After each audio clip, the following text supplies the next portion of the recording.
2023 yılının en çok bugünlerde konuşulan, en çok tartışılan kesimi tümüyle kiracı ev sahibi kavgası. Burada işte geçen yılla bu yıl arasındaki fahiş kira artışları diğer sektörlerdeki diğer fiyat artışlarına oranla gayrimenkuldeki ev kiralama, iş yeri kiralamalarda da aynı fiyat artışı söz konusu olunca ev sahibi ve kiracı şu anda karşı karşıya gelmekte.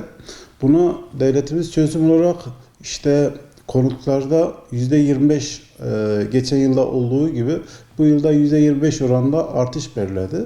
Bu 2 Temmuz 2023 ile 2 Temmuz 2024 tarihi arasında geçerli olacakmış. Bunu maalesef biz bir çözüm olarak değil de daha çok bir karma karışıklık, bir keşmekeşlik bu ev sahibi ve kiracı arasındaki sorunun büyümesine sebep oluyor.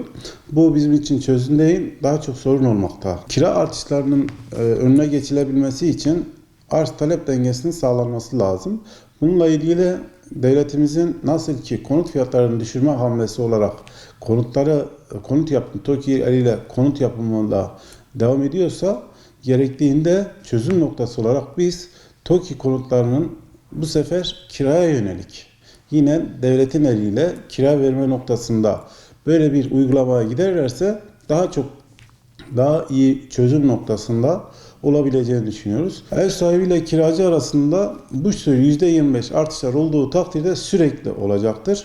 Dolayısıyla ev sahipleri kiracıyı artıştan ziyade şu anda tamamen kiracıyı çıkarma peşindeler. İşte oğlum gelecek, kızım gelecek, ben oturacağım, satacağım gibilerinden ve bunun mahkeme yüküne de oluyor. Gerektiğinde tapu değiştiriyorlar, satıyorlar. Bu sefer kiralık bulmakta bayağı zorlanmaya başladık artık. Şimdi bu %25 olayı da çıktığından beri habire kira fiyatları kimse evine kira vermediği için kira fiyatları daha da artmakta.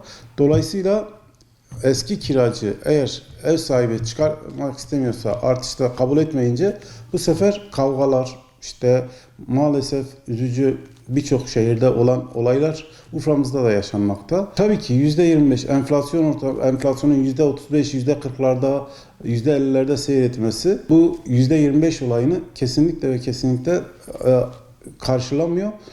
Ev sahibinin mağdur oluşu bunu da kiracıya yansıtması dolayısıyla ev sahibi kiracı çatışmasına neden oluyor.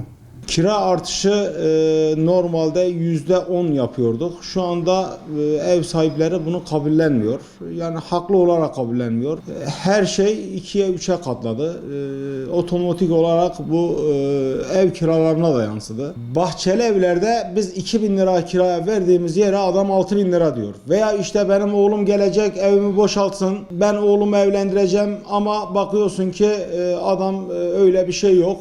2.000 liraya verdiği daireyi kiracısını çıkarttıktan sonra 6.000 liraya veriyor. Ev sahipleriyle bu konuda artık kavga aşamasına geliyoruz. Adam anlamıyor. Şimdi %25 diyoruz ama ev sahibi %25'i de kabul etmiyor. Şu anda bir caydırıcı ceza yok.